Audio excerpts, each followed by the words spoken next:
Hello friends, welcome back to study with Gyan Prakash. आइए start करते हैं 17 जुलाई के सभी इंपॉर्टेंट करंट अफेयर। देखते हैं पहला क्वेश्चन। पहला प्रश्न है, महाराष्ट्र सरकार द्वारा किसे मदर टेरेसा मेमोरियल अवार्ड से सम्मानित किया गया? इसका उत्तर हो जाएगा दिया मिर्जा और अफरोज शाह दोनों को, यानी कि इसका ऑप्शन डी करेक्ट है, ए और बी। तो ये तस्वीर आप यहाँ पर देख सकते हैं। देखिए, आपको बताना चाहेंगे कि संयुक्त राष्ट्र पर्यावरण कार्यक्रम, यूनाइटेड नेशन एनवायरमेंटल प्रोग्राम, जिसको आप लोग UNEP शॉर्ट नेम से जानते हैं, तो UNEP की राष्ट्रीय सद्भावना राजदूत सुश्री दिया मिर्जा और पर्यावरण कार्यकर्ता श्री अफरोज शाह को सामाजिक न्याय 2021 के लिए प्रतिष्ठित मदर टेरेसा मेमोरियल अवार्ड से सम्मानित किया गया। यह पुरस्कार महाराष्ट्र के राज्यपाल माननीय भगत सिंह कोश्यारी जी के द्वारा राजमहल मुंबई में दिया गया है।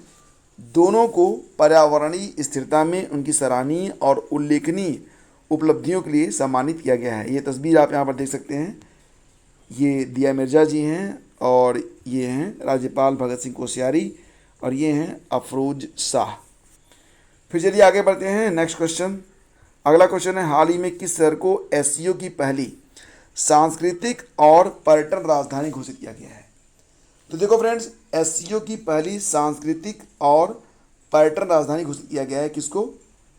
उत्तर प्रदेश के शहर वाराणसी को। यानी कि इस क्वेश्चन का ऑप्शन सी जो है वो बिल्कुल करेक्ट है, वाराणसी। तो आपको बताना चाहेंगे फ्रेंड्स कि वाराणसी SCO क्षेत्र का पहला ऐसा शहर होगा जिसे SCO के लिए 2022-23 के लिए सांस्कृतिक और पर्यटन राजधानी क्षेत्र जो है ये बनाया गया है।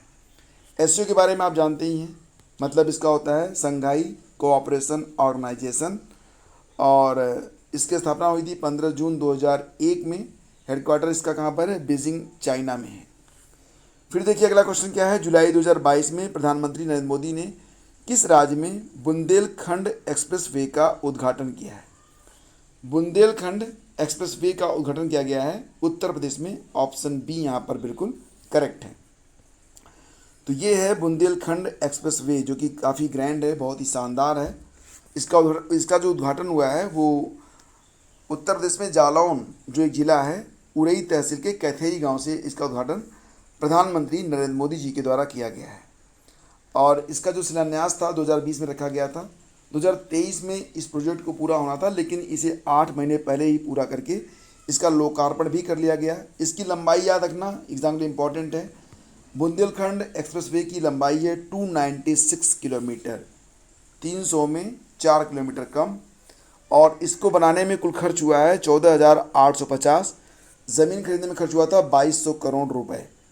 एक्सप्रेसवे की दूसरी खासियत यह है कि इस पर 15 से ज़्यादा फ्लाईओवर हैं, 10 से अधिक पुल हैं, 250 से अधिक छोटे छोटे पुल हैं, 6 टोल प्लाजा हैं और 4 रेलवे पुल भी मौजूद हैं। जुलाई 2022 में किस राज्य सरकार ने स्वयं की पुलिस ऐप और EFIR सेवा को स्टार्ट किया है? EFIR सेवा और ऐप को लॉन्च किया गया है उत्तराखंड के द्वारा। उत्तराखंड के मुख्यमंत्री कौन है? पुष्कर सिंह धामी। गवर्नर कौन है? गवर्नर बताइए क्यों कौन है? गुरमीत सिंह है। हाल ही में किसने नॉलेज पोर्टल को लॉन्च किया है? नॉलेज पोर्टल को किसने हाल ही में लॉन्च किया है? इसका उत्तर हो जाएगा KVIC ने। यानी कि इस क्वेश्चन का कौन सा आंसर सही है?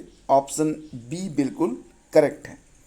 और बात हो रही है यहाँ पर KVIC की, तो मतलब khadi and village industries commission, ये इसका फुल फॉर्म होता है। और आप जानते ही हैं इसका जो हेडक्वार्टर है वो मुंबई में है।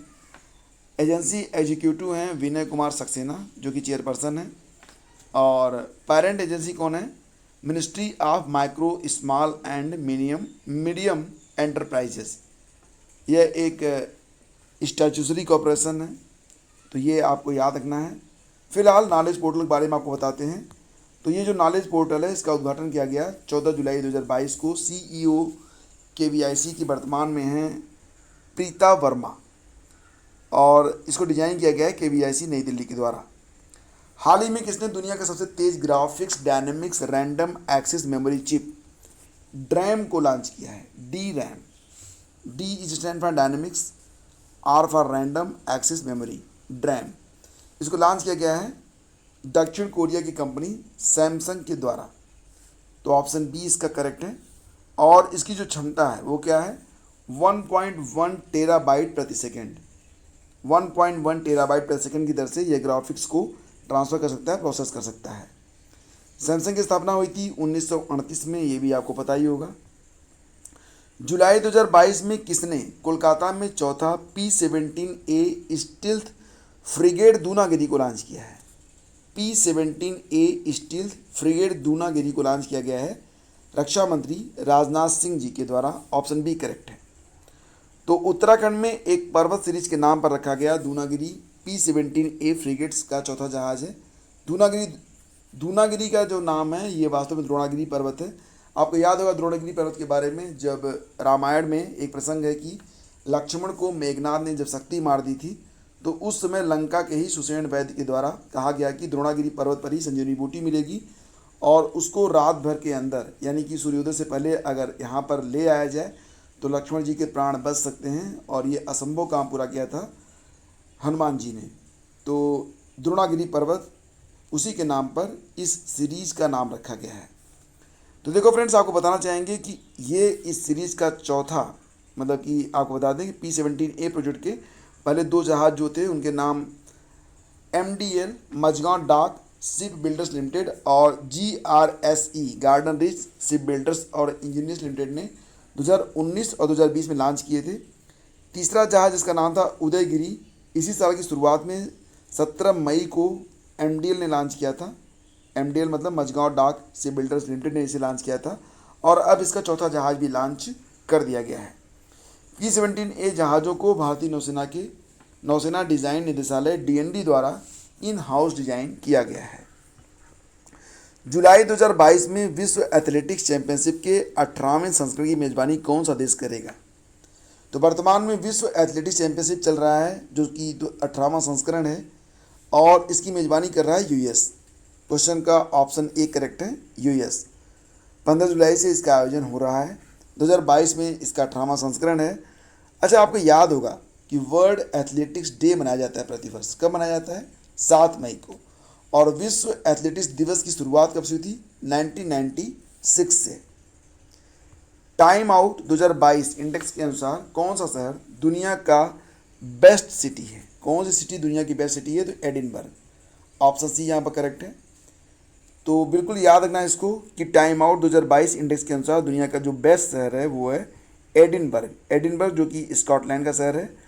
मुंबई इस लिस्ट में 14वें स्थान पर है, दिल्ली 26वें स्थान पर है। फिर देखिए, हाल ही में ADB और किस देश ने, ADB मतलब एशियन डेवलपमेंट बैंक, और किस देश ने एशिया प्रशांत क्षेत्र में निवेश बढ़ाने की साझेदारी की है? तो देखो फ्रेंड्स, यहाँ पर जो आपका उत्तर हो जाएगा वो हो जाएगा कौन सा? सिंगापुर। यानी कि इस क्वेश्चन का जो ऑप्शन बी है ये बिल्कुल करेक्ट है, सिंगापुर। बात करते हैं ADB के बारे में। ADB मतलब एशियन डेवलपमेंट बैंक, ठीक है। और ये स्थापित हुआ था कब? 1966 में। तारीख थी 19 दिसंबर 1966 में यह स्थापित हुआ।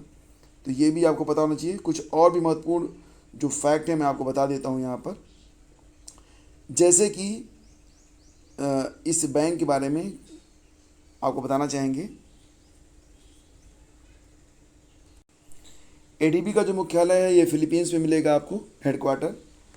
और हेडक्वार्टर जो है ये आपको मिलेगा मंडालू योंग नामक स्थान पर। प्रेसिडेंट हैं मतासुगु असाकावा, 17 जनवरी 2020 से। तो ADB और सिंगापुर ने मिलकर एशिया प्रशांत क्षेत्र में निवेश बढ़ाने की साझेदारी की है। फिर चलिए आगे बढ़ते हैं। हाल ही में विश्व एथलेटिक्स चैंपियनशिप 2022 कहाँ पर शुरू हुई है? तो ये मैंने आपको अभी बताया था। विश्व एथलेटिक्स चैंपियनशिप का जो आयोजन है ये कहाँ पर हो रहा है? तो ये यूजीन में हो रहा है, ठीक है। यूजीन जो है ये अमेरिका का शहर है, US का शहर है। तो फ्रेंड्स, ये थे आज की करंट अफेयर। और अगर ये सेशन आपको अच्छा लगा है तो प्लीज़ इसे लाइक और शेयर जरूर कीजिएगा। चैनल पर पहली बार आए तो सब्सक्राइब कर लीजिएगा। Thank you so much.